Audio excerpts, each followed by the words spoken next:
Two guys of Minnesota sports flowing in their veins. Mackey and Judd on Score North and ScoreNorth.com. We didn't let that kind of affect us in any way. We went out there in the third inning, had another really nice inning, had some good swings, made him work, and got him out of the game ultimately. And once you do that, that's a good sign. That's a good thing, no doubt about that. So, I mean, it's one thing. We had the good at-bats. We also hit the balls hard and brought the guys around. So, I mean, there's a lot to like. That was the football equivalent of a baseball answer there. As many baseball cliches as you can move. We swung the bats well, moved some guys around. It was a good day at the yard. Hit the ball hard, fielded the ball cleanly, threw the ball over the plate, got him out early, kept the tempo, the pace going. Yes, that is a Twins go card of Rocco cliches. Yeah. I think we just got a big. Oh God, that's a great idea. Yeah. We should, man. We can keep tally here on this this new feature here on Monday, Minnesota Sports with Mackey and Judd. This is the second week of our State of the Twins address. That's right. The Twins just clobbered the Chicago Cubs. The poor Cubs came in here all haughty. Oh, we're better than we thought we were. No, you're not. Would they score 16 runs on the Cubs yesterday? 16 runs? Yes. There's a Joey Gallo home run ball that we're still waiting for it to land so we can get the official measurement. It broke StatCast. We're going to talk about that, by the way. That'll actually be in the early portions here because I want to get your guys' thoughts on this. But welcome in. This is the State of the Twins, and every Monday we're going to do a deep dive based on the Twins fans that still listen to this show, even though we barely talked Twins at all last year. I feel like we used to pride ourselves on daily deep dive Twins breakdowns. We did. And then apathy set in with the fan base. But the Twins are in first place. We will give you multiple categories of interest in our State of the Twins. We will dive deep into all of them, presented by our friends at Modest, Declan. So over the weekend, I went over to my favorite local liquor store and picked up a little case of the Supra Deluxe Premium Lager. This bad boy right here on the YouTube channel. Oh, my God. That's a refreshing, amazing summertime beer. Tap room in the North Loop right next to Target Field, and cans available in liquor stores throughout the metro. Yeah, the Supra is a one of my favorite ones in the tap room as well. I can get it at your local liquor store. They also have a plethora of great options. If you're into sours, they have those. If they're into lagers, you like an easy drinking lager, they have those as well.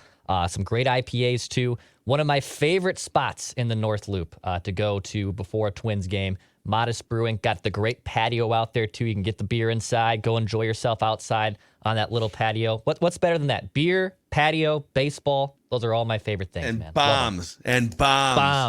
Just like, you gotta be careful on that Modest Brewing patio though, because a Joey Gallo home run ball could just land on your head at any time. You Curve around, really take you out. One of the coolest craft breweries in the Twin Cities, Modest Brewing in the North Loop. So, all right, let's start with it. We're gonna do what we do on the Purple Daily State of the Offense. I'll start giving you an overall snapshot of where the Twins are at going into the Monday, and then we'll do the four categories. So, overall snapshot: Twins are 23-18. 3.5 games up on Cleveland, 4 games up on Detroit. The Twins' pitching and defense is currently second in runs allowed per game, behind only Tampa Bay. So in terms of preventing runs, the Twins are the second best team in baseball at preventing runs. But here's the crazy thing. After the weekend, the Twins' offense is now 11th in runs scored per game. It's a fringe top 10 offense with the second best OPS with runners in scoring position in all of baseball. Wow. That's what 27 runs in a span of 2 days with 8 home runs will do for your offense. Yeah, and we're still kind of in small sample size range here. So we're like one outburst over 2 days can reset where you rank there. According to Baseball Reference, the Twins have a 64% chance to make the playoffs, a 2% chance to win the World Series. But according to Fangraphs, the Twins have a 79% chance to make the playoffs with a 5% chance to win the World Series. Oh, yeah. Here we go. Where's that piece of hardware? Where's that piece of steel from the commissioner? So before I get into the categories, just any thoughts on the overall snapshot? People were freaking out about the offense. Now dude, if you're telling me the rest of the year, We're going to get the second best pitching staff and defense combination in all of baseball and a fringe top 10 offense. That is a formula for not only a playoff team, but a team that can do damage in the playoffs if this is their profile. The pitching definitely can, yeah. And look, I would like to see the bats just reach just a happy place, a medium place. You don't need to score 16 runs, but, on Friday, there was consternation because I think they scored 1 run. And then the last 2 days against the Cubs, they absolutely exploded. But, let's just get to a nice, normal place. It doesn't need to be 10 runs or more. But I absolutely continue to say this, and it's the most impressive thing to me. The starting pitching has just been so damn solid. And I'm finally glad to see those guys get rewarded with even the ridiculous run support of the past 2 games. Because the one thing I hate is it felt like when the bats were slumping that you were missing opportunities because your pitching was so damn good and the starters were so good. And there is a 1,000% a story here, too, that I would love to see explored about the philosophical change here. Sonny Gray did not just go into Rocco and say, let me pitch more or I want out. Now, I know that he threw down the gauntlet, and that's awesome. Don't blame him. But aren't there starters now first in length in baseball? They're as up far there. as innings pitched. And they've already basically matched the amount of 7-inning starts that they had all of last year. And some of it is they just have a better rotation 1 through 5. Sure. And they had 40% of their rotation last year was just designed to come out after 4 2/3. So some of it was just like self-inflicted the way they set up the rotation. But how many times last year, too, did you see a guy that was pretty much cruising with like 87 pitches through 5 or 6? Yep. And you're pulling him out of the game before something bad happens, which I get it. I understand that. But it's at the expense of taxing your bullpen. If you can get 6 or 7 quality innings out of a starting pitcher, it reduces stress on your bullpen. It makes it so that you don't have to use relievers on back-to-back days nearly as often. It just makes everything better if you can get... Now, in a playoff game, sometimes you have to make a tough call because maybe a guy is about to get blown up depending on what he looks like. I get it. Sometimes the Twins have been premature in playoff games to pull starting pitchers. But it's whatever the reason, you're right. It's a totally different, to this point, after a month and a half, philosophy with their starting pitchers. And that brings us to the first category, which has nothing to do with pitching. And the category is called You All Laughed. Yeah, you raise your hand, Declan, because you laugh the loudest. Acknowledge me. God, here we go. Here we go. Yeah, here it is. We should have known he'd do this. His name is Joseph Gallo, in case you hadn't heard. He has the highest OPS on the Twins by over 100 points right now. He has 9 home runs, which leads the Twins right now.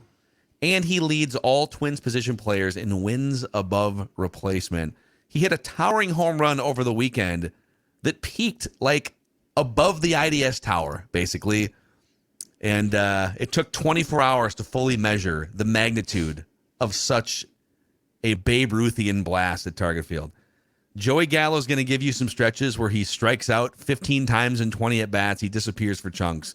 But he has been great for this lineup. And he's one of the most fun players to watch if you're a ticket holder because he might do something like he did on Saturday. So you all laughed at old Mackey when he suggested almost a year ago that Joey Gallo would be great on this baseball team. So you said ticket holders. So you're saying this is what brings old Dex tweets back into the season ticket plan. Why do you think there were 33,000 people at the Yard on Sunday? You think it's because of Cub fans? No, it's because people wanted to watch Joey Gallo, the modern day Babe Ruth, Joey Gallo. I think entered that weekend with no hits in his last 22 at bats before exploding for a towering home run that broke StatCast, and I don't buy for a second that didn't they say 422? Yes, and that's BS. Bull crap, dude. It said actually I saw AJ put out the graphic on it. Yeah, 422 feet. It hit the scoreboard, right? It went above the upper deck and hit off the advertisement, right? Yeah, he hit it over the upper deck in right center field. Crushed off the bat at 110 miles per hour. Yeah, I 422 feet. I'll try 522 feet maybe. I mean, that thing was crushed. You're getting the Gallo experience. You're getting the full Joey Gallo experience. And this offense is feast or famine, right? They've gone through stretches where they can't score runs, but then they have 27 runs in the last 2 games. I don't know if I love them at the top of the leadoff spot. That worked for him. I like that. So maybe this is the spot where you don't mess with it, right? Even he's saying he hates. He's like, I don't want to do this. He hates it. Please go tell Rocco I don't want to do this. Yeah. Rocco's if it like, ain't broke, dude, don't fix it. So I guess I'm cool with it. But he's been awesome. All right. He's been a really good player, but he's also streaky. I'm not in love with Joey Gallo, but he's been a crucial part of the Twins in 2023. How's the hamstring? Well, he tweaked it. I know. So. And he said he expected to play, but they also said that Malley might miss his next start and might not, and now he's having surgery. Max Kepler had a cramp, and now he's on the 10-day injured list, so I'm just curious. I was a little worried about that. The good news is if you're Joey Gallo, you're pretty much just jogging everywhere anyway. So. Can I'll take what Dex said and just make this much simpler. Last week, I called Gallo unplayable, and I would like to right now apologize to Joey. Joey, you know what? Too far. I went too far, and you know what? I have to accept you as you are, which is feast or famine, but when it's feast, it's sure fun. You are the Adrian Peterson of baseball. Famine, famine, famine, feast. You lose 2 yards, you lose 3, you get no gain. The next thing, you break loose. He's loose, 85-yard touchdown, okay? Joey Gallo, just make this as simple as possible. From me to you, I am sorry. His two best seasons were in 2017-18 with Texas, where he played the full year, he didn't get injured, and he was giving you the full Joey Gallo experience. And it's not for everyone. It's not for everyone. If you're... Declan brought up the 0 for 22 where you couldn't make contact. That's part of the Joey Gallo experience. He will do that many more times this year where you're just like, you say what Judd said, which is he's unplayable, but you have to just sort of live with it. You have to run him out there for 140 games and live with the cold stretches because he can carry you for stretches.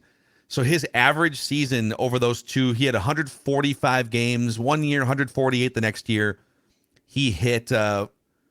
let's see here. I'll just give you the average within 2 seasons. He hit 40 home runs, 86 RBIs, but he batted 209 with a 322 on base percentage. So he's not gonna, he's his batting average. If he hits above 200 this year, it'll be a win in the batting average department. But he is there to hit bombs, to get on base a little bit, and to hit towering fly balls that are apparently impossible to quantify. So I'm going to defend StatCast a little bit here. StatCast is using actual data, not just binoculars from the press box. Oh, that ball landed right here. Let's see. We'll look at my chart, right? Yeah, like a chart. It's using exit velocity and launch angle to decide what would the path have been unimpeded. It's the most. So is that what? Okay. It's the most majestic home run in Target Field history, unless you count the top of the flagpole home run that Jim Thome hit. That was awesome because I think it was a walk-off homer against the White Sox, right? That went off the top of the flagpole. I think so, yeah. Or maybe that was a different home run. But that was a different home run. Yes. They're using like math incredible. and data. It's the most majestic and tallest home run, I think.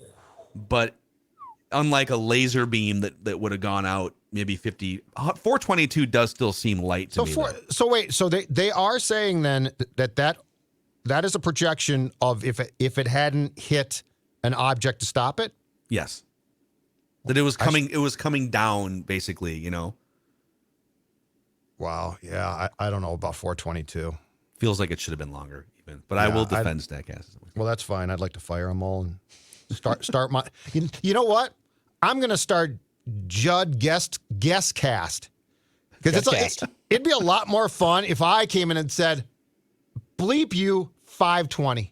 Wouldn't that be more fun? You know what we need? We need StatCast to go back. There's all these home runs in baseball history that people talk about, right? When Reggie Jackson hit the light tower at the top of Tiger Stadium. It was like a 600-foot home run, and StatCast comes in. They're like, actually, it was like 439.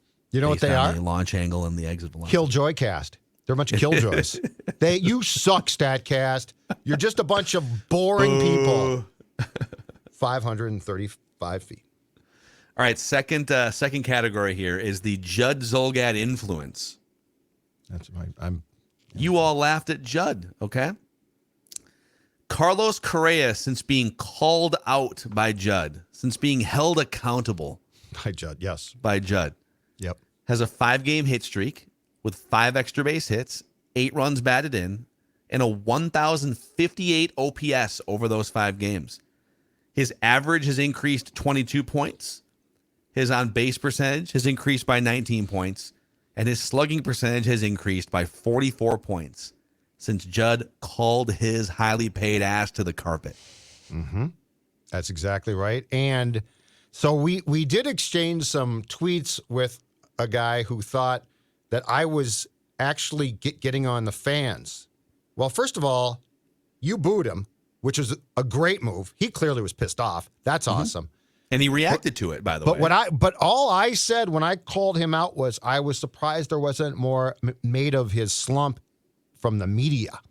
I wasn't like, the fans did exactly what the fans should do, which is, dude, you're making $35 million a year. Give us something. Yeah. So I credit the fans. My point was, why is, for the most part, nobody else talking about this highly paid player not doing more, and now he's doing more? You know what I've actually seen from the Twins blogosphere, from Bloggerville, Twins Bloggerville, is mocking the notion that media is here to hold entities accountable. Yeah. And they're posting mocking pictures of Judd. Maybe I should hold my sandwich accountable for not having enough mayonnaise, right? And I get it. It's all in good fun. This is all just, fun, meaningless sports fodder. But yes, it is. If you have a platform, know how much influence you have or how much effect does you standing on a mountain saying, boy, Carlos Correa is off to a garbage start despite making $36 million. Does that have a direct correlation to him going on a 5-game hit streak and, 8 runs driven in and increasing his slugging percentage by 44 points? Not necessarily.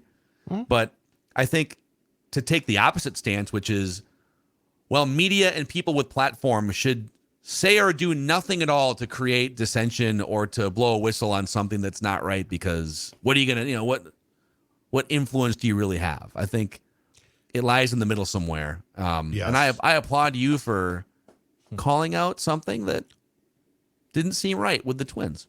And for the most part, fans deserve, unless it's just asinine, fans deserve to have their voice heard. We are now, may I remind you that we are now within a month of a former Wild player actually dumping on the fans before the team because they booed a team that didn't show up for Game 6. And you've got to understand the moment. You shouldn't boo. Okay? What folly. Do you know what people pay now to go to games? Yeah. Fans deserve, again, unless they are being completely out of line, which they sure weren't against in Game 6 for the Wild or with Correa. You know what? You got a voice. It should be heard. I agree with the fans. Yep. Correa's also been incredibly clutch in 7th to 9th inning situations too this season. So I'll bring some stats here to the table. Oh boy. Oh yeah. A stat attack here. Double stats. So in innings 1 through 3, Carlos Correa is hitting 164. He has 10 hits in 61 at bats. The first time through. That's bad. Those years are deserved. Middle innings 4 through 6, hitting 152, just 7 hits in 46 at bats. Send his ass back to the Mets. You drink wine, Kulas. But in innings 7 through 9, Carlos Correa is hitting 361, OPS over 1,000, 13 hits in 36 at bats. Wow, dude, he's the Kirk Cousins of the Twins. Here's the stats. Here come the stats. Fourth quarter comebacks, amazing. That's actually not wrong. The Judd Zulgad influence. Never doubt the power of Judd's Can't microphone. wait to see Twitter in a couple hours. Okay, before we get to categories 3 and 4, a shout out to our friends over at Underdog Fantasy, making it more fun to watch sports this summer. Especially NBA playoffs. Dex Tweets has been just taking these pick'em options that they give you just special options all the time. Underdog Fantasy, they're basically gifting you a parlay option. So anytime these have been happening, they trickle in. I'd like to take them. So that James Harden over 0.5 was pretty close yesterday, actually. Yeah. Only 9, but it hits. And Al Horford in a Game 7, that's a lock. Come on. Rebounds and assists, that's no problem either. The Joker always puts up big stats. That's going to happen. Underdog Fantasy, the best place to get a sweat on NBA playoffs, MLB, NHL playoffs too. You can go to UnderdogFantasy.com, and when you use promo code SCORE, SKOR, they'll match your first deposit up to $100. Go to Underdog Fantasy, the best and easiest way to play fantasy sports. All right, category number 3 here in our State of the Twins Monday, Minnesota Sports with Mackey and Judd. The category is called Young Saviors. Alex Kirilloff is off to a white-hot start through 8 games. You're just praying that the wrist can hold up, obviously. But he hit a multi-home run game over the weekend. He's batting over 400. I think his on-base is over 600. He's hitting the ball hard everywhere. And, if he stays healthy, he has potential to be one of the 2 or 3 best hitters in this lineup. Like, I would argue if all of the hitters are performing at their absolute peak, that he is one of your 2 or 3 best hitters. He's a guy that could win a batting title.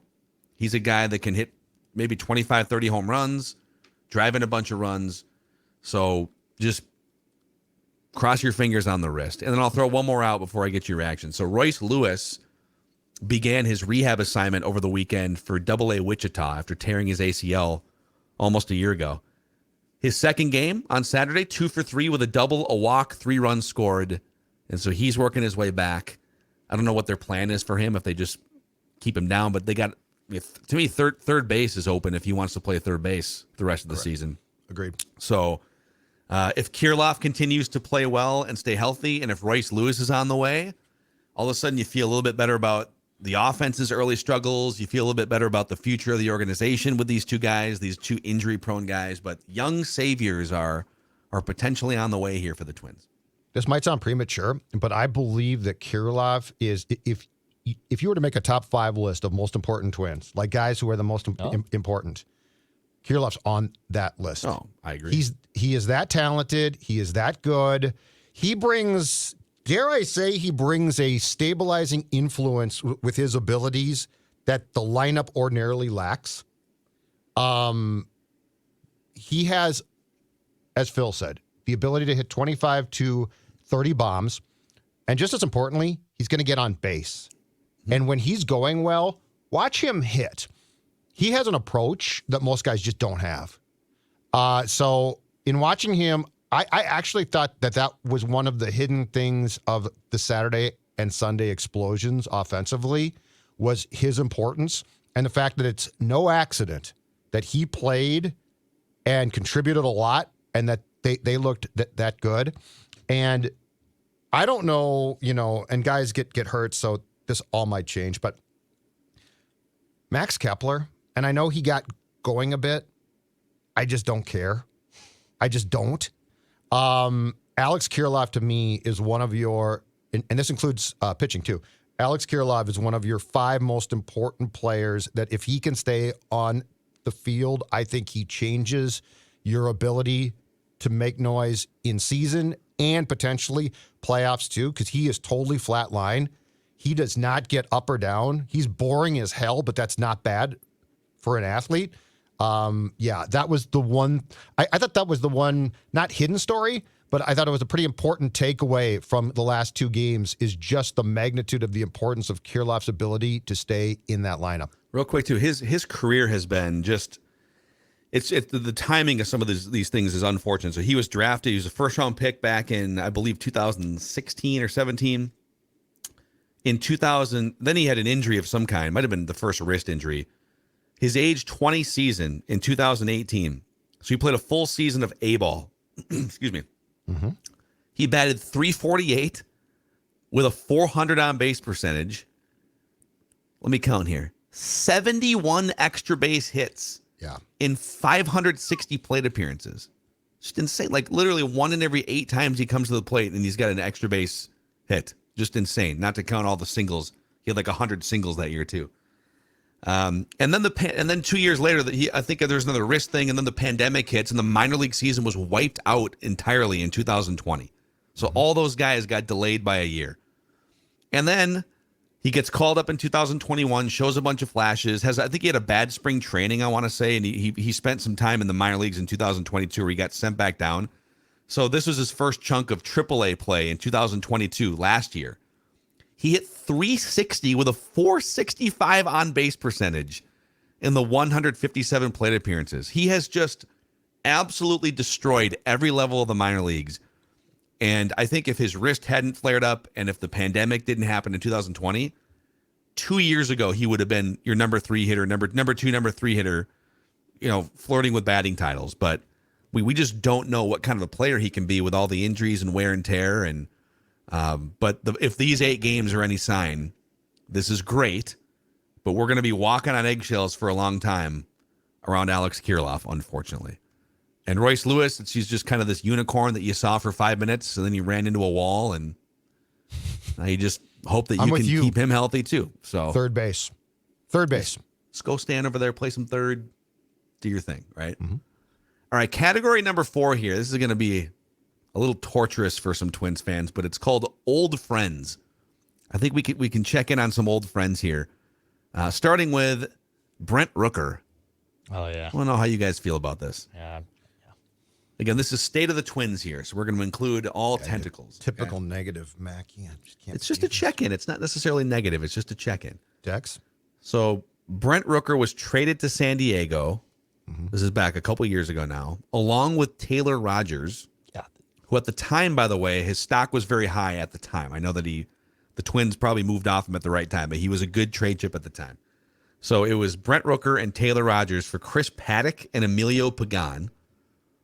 And then Rooker kind of bounced around. He got moved to Kansas City, and then Kansas City placed him on waivers, and Oakland picked him up before the season. So as of today, May 15th, 2023, Brent Rooker leads the major leagues in home runs, slugging percentage, and OPS. He has 11 home runs. He's 28 years old already, which is kind of crazy. Like, he used to be this kind of, well, he was never that young because he came out of college, but he's always been kind of a butcher in the field, but he's one of the best hitters in all of baseball so far through the first month and a half. And the Twins have Chris Paddock and Emilio Pagan to show for it, in addition to also getting rid of the trade chip at the time that was Taylor Rogers. So Paddock's got team control. Still, yes. Team control. Rogers and cash, too, with that trade to the San Diego Padres. Paid his salary. Yeah. They paid him, which was also tough. I was a big Brent Rooker fan. Me too. I thought Rooker was someone that, yes, he's a butcher in the field, but he's a classic DH. He can run into some baseballs. He's got unbelievable power. I believe at Mississippi State, he just put up ridiculous numbers. He was a top 50 pick in the draft that year. So he was a damn good player. I think punting on him was a little tough. And to basically trade, at the time, your best reliever, a middle-tier prospect who was kind of log-jammed, and cash for damaged goods, and a reliever who basically shipwrecked you all of last season. That was a pretty bad trade. I'm going to call it as a bad trade. I think it's one of the worst trades in Twins history. I don't know if I'm going to go that far. Wow. But I think it's a pretty bad trade. It's a black eye trade that I don't believe we talk about enough from the Falvey Levine regime. One of the worst?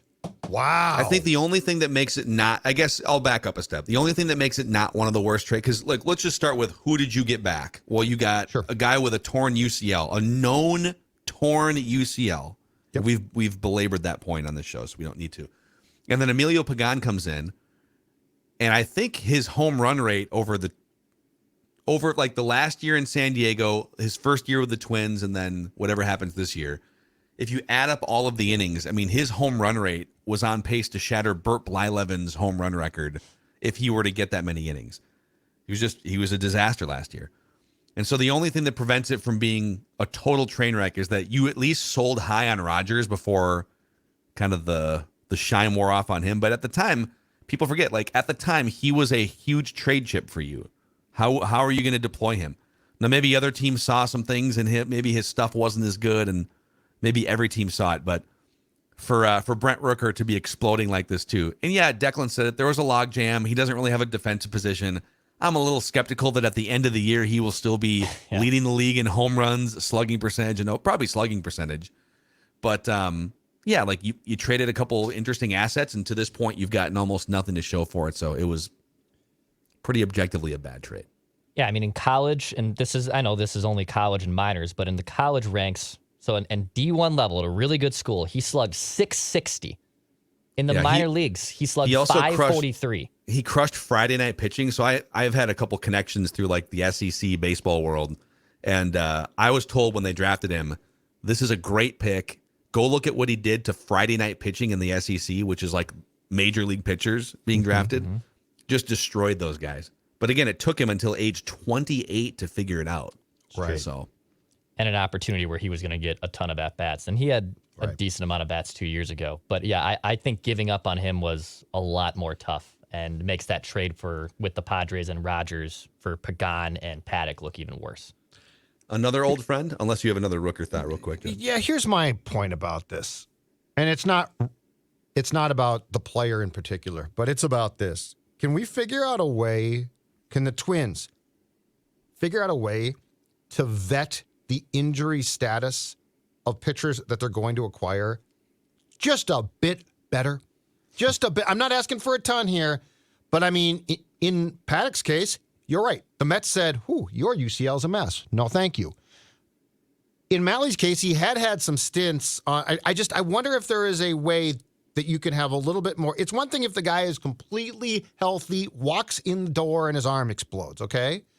But you got to think that there is a better way if you're going to acquire a guy to have a little bit more on the medical front than the Twins seem to have had since Dyson, right? Yeah, it's I don't know the answer. And part of it is just pitchers are all sort of ticking time bombs, and you know that. But to your point, you already know that all pitchers are ticking time bombs. And then you go and get a guy in Paddock that was on the shelf with a torn UCL that was trying to rehab it. We're going to rehab this thing, and the Twins made the trade. It just never really works. Now, at the end of the day, the Twins, despite some of these bad trades, have put together one of the best pitching staffs in baseball through the first 6 weeks of the season. Yep. So it took like 6 years to finally put top-notch pitching on the field. And actually, that brings me to this next one, too, just checking in on old friends. So Yanier Cano was one of the relievers. There was a multiplayer trade that brought Jorge Lopez from Baltimore to the Twins. And I will say, Jorge Lopez has been really good this season for the most part. He's got a good ERA. Like, he's going to give up some runs here and there. I think his ERA is actually under 2 for the season. There's been a couple weird things with him, but Lopez has been fine for the Twins. Cano this season for the Orioles. He's 1 year younger than Lopez. Lopez is 30. Cano is 29. He's from Cuba. 15 appearances, 19 2/3 innings. He has not allowed a run yet. Yeah, lights out. Yeah. He has not issued a walk yet in 19 2/3 innings. He has 22 strikeouts, no walks, and only 4 hits allowed in 19 2/3 innings. Among all qualified relievers, in case you're wondering, is this luck? Is there a bit of batted ball luck in here? So among all qualified relievers, Cano has the lowest hard hit rate of any reliever in baseball. Only 10% of batted balls are squared up on Cano, Yanier Cano. So, does he fall off a cliff at some point? Do scouting reports catch up? I don't know, because he was really bad for the Twins when they ran him out there last year. But he's been one of the best relievers in all of baseball for a Baltimore team that's like 10 games over 500 now. Have you seen that division? That division is nuts. The Yankees are like the worst team in that division. I think Boston is now, but they're all good. It's incredible. Yeah, and the Rays are sitting up top. How do you guys feel about Randy Arozarena stopping to pause and do the after he hits home runs around third base, and he does the mug, sort of crosses his arms and looks into his dugout? He got hit twice for doing that last week. He still does it, by the way. The swag. Yeah, I mean, Tampa Bay Rays swag. You know what? I used to be, and I think it's safe to say, used to be more, not entirely, but more of a baseball traditionalist. I'm just done with it all now.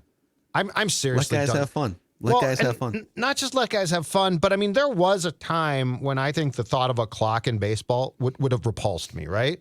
But then players jumped the shark and decided that they were going to step out after every pitch or walk around the mound. And now I love that clock. I would kiss that clock if I could. So I just think I'm done with, I think there was a time where baseball was like this sacred cow, and I get that, and I actually appreciate that time. But if they're going to continue to have a young fan base or grow one, they are going in the right direction now.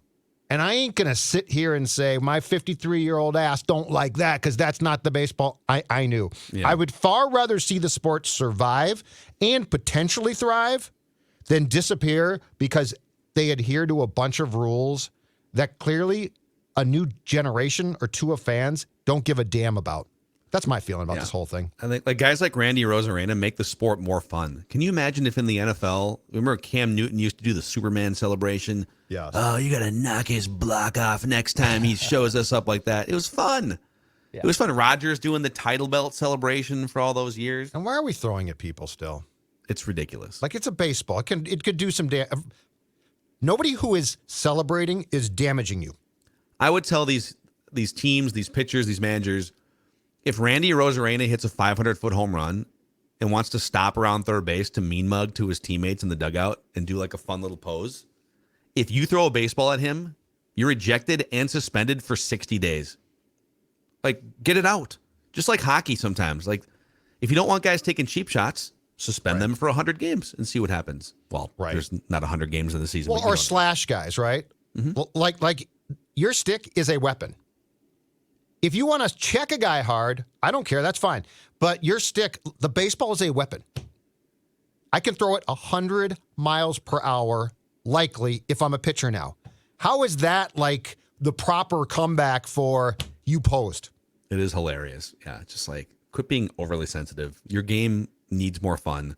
I don't know how we wound up on that tangent, but that's your state of the Twins. Because of Rosarena, you brought him up. It's great. So there you go.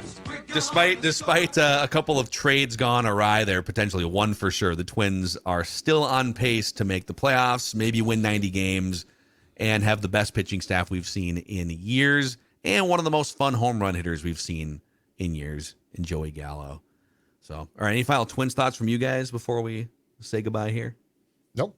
Got it all off your chest? Okay. Night games this week, baby. LA. Dodgers, Angels.